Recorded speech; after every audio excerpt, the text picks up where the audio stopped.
الله الرحمن الرحيم. مساء الخير عليكم، كل سنه وانتم طيبين ورمضان كريم. تحياتي لكل اخواتي وكل اصحابي على اليوتيوب، بتشرف دايما بمتابعتكم ورمضان كريم عليكم.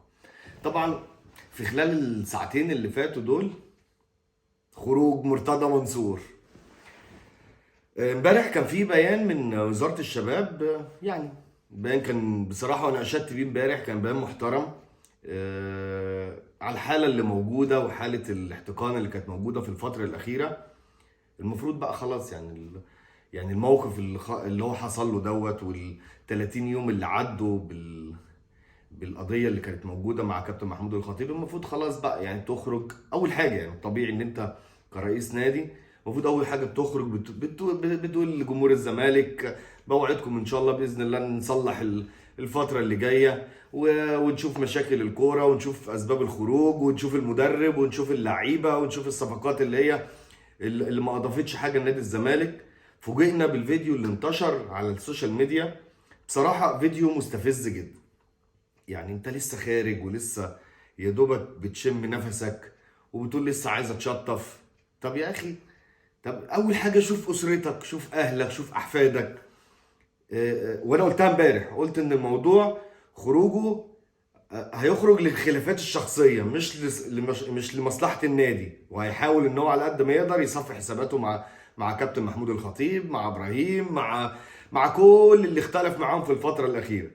طب هل ده ينفع؟ يعني هل وزاره الشباب، مع كل التقدير والاحترام لوزاره الشباب طبعا على الكلام اللي قالوه امبارح، بصراحه كلام جميل جدا، المفروض ان الامور تهدى، الاجواء تهدى، وادينا شفنا في الفتره الاخيره هدوء.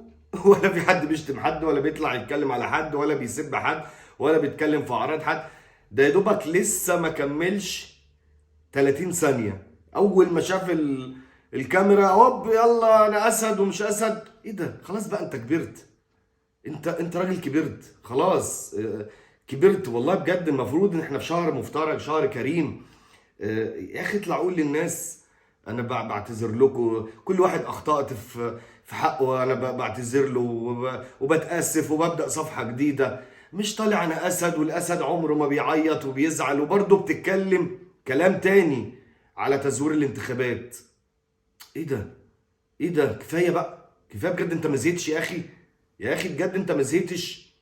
الموضوع بقى رخم، الموضوع بقى رخم جدا. اطلع اعتذر للناس، اطلع قول انا ان شاء الله باذن الله هصلح علاقاتي وهشوف النادي الزمالك ايه اللي ناقصه وايه المشاكل اللي عنده، واحاول نصلحها، ونحاول نشوف الاجواء ماشيه ازاي. انت طالع يا دوبك لسه ما كملتش 30 ثانيه، اول ما شفت الحديده جريت عليها وعمال تخبط.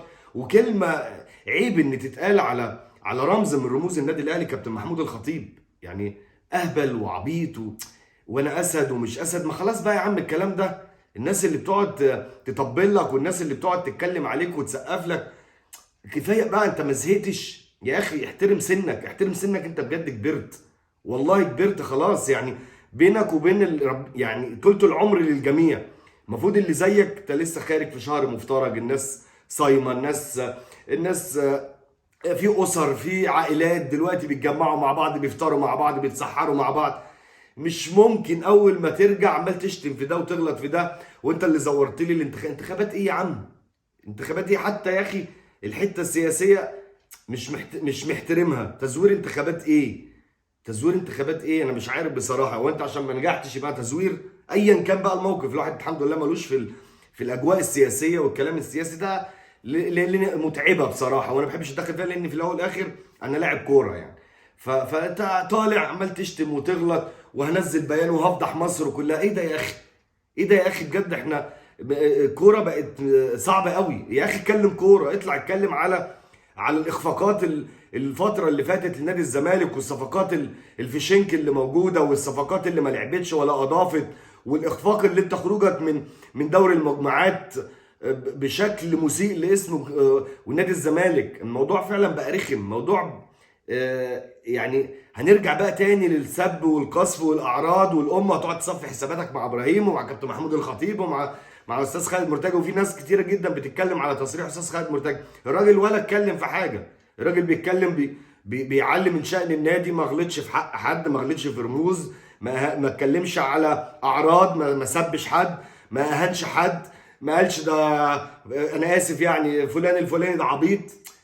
عادي، كل واحد بيدافع وكل واحد بيتكلم عن نادي. شجع ناديك وحب ناديك زي ما انت عايز، طالما مفيش اهانه ولا في سب ولا قص ولا حتى اعراض.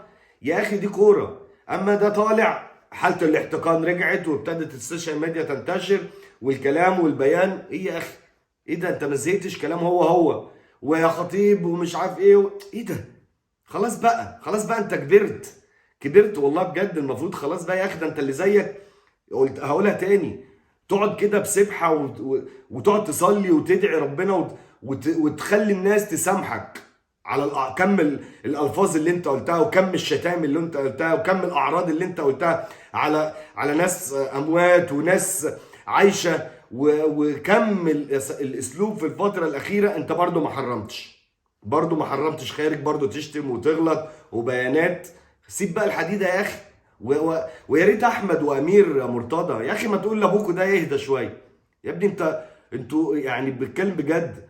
يا اخي لما تشوف ابوك كده روح قول له، خليه يسمع، خليه يشوف نبض الناس. يسيبوا بقى من جو الاسد واسد الغابه واسد الجو الحمضان ده، الجو القديم ده اللي ملوش اي 60 لازمه. عقلوه شويه، عقلوه شويه، قولوا له اهدى، قولوا له اهدى شويه بجد. مش ممكن.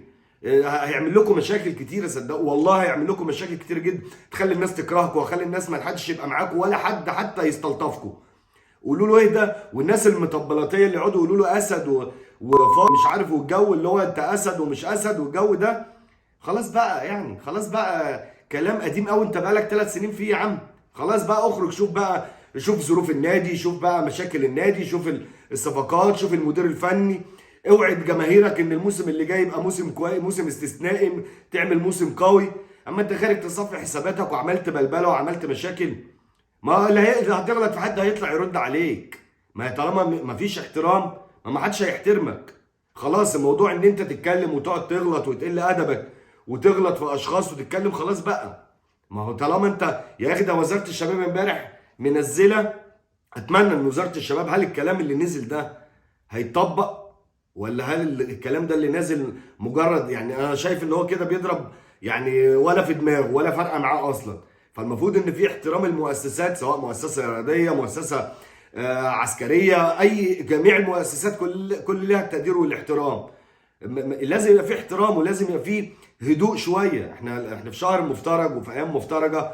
ما هو مش هينفع بقى كل يوم هنرجع وجع الدماغ تاني بقى وكلام واسد وانا هقول بيان وهفضح مصر ايه يا عم؟ خلاص بقى، خلاص بقى كفايه بقى. اهدى شويه يا عم كده، واقعد صلي لك ركعتين واشكر ربنا سبحانه وتعالى وقول للناس اللي انت غلطت في حقها اعتذار. انت راجل كبير. الكبير على فكره لما يغلط ويعتذر ده مش عيب. اما جو بقى ان انا اسد وهاخد حقي احنا مش داخلين في غابه، احنا مش في حرب. في الاول والاخر دي رياضه وكوره.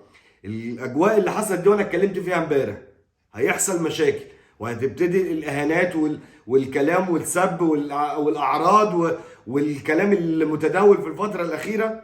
خلاص بقى الناس زهقت. احنا في الفتره الاخيره بصراحه عايشين اجواء هاديه، اجواء فيها احترام. احنا في ايام مفترجه، في شهر مفترج. اطلع اعتذر للناس، اطلع احترم سنك، احترم اولادك، احترم اسرتك، احترم احفادك. انت اللي زيك دلوقتي المفروض اول ما تشوف احفاد تقعد تلعب معاهم، تشوف هتسحروا ايه، هتاكلوا ايه. اما انت دب دب دب دب دب، ايه ده؟ ايه ده يا اخي؟ يا اخي بجد انت كبرت والله، كبرت. يعني في يوم من الايام كده، لا يعني هتبقى بينك وبين القبر في ثانيه ممكن تموت. حتى يا اخي الناس لما تحترمك تدعي لك، مش يقعدوا يلعنوا فيك بسبب ان انت كلام الاعراض والشتايم والالفاظ والكم السب اللي بيحصل ده. لا الموضوع بقى فظيع بصراحه الموضوع، ومحدش هيسكت صدقني. هتتكلم الناس هترد عليك. فارجو اتمنى الامور تستقر والامور تهدى. اهدى شويه على نفسك، اهدى شويه كده ما تعملش فيها دور الاسد، لان الموضوع بقى بايخ فعلا. الموضوع بقى بايخ. واتمنى يبقى في المسؤولين في الرياضه وكافه المسؤولين في الدوله يهدوا الدنيا شويه، لان كده الامور اللي خارجه دي ان هو خارج بالشكل ده هتصعب الدنيا. بشكركم على المتابعه وكل سنه وانتم طيبين ورمضان كريم. تحياتي ليكم، ابراهيم سعيد.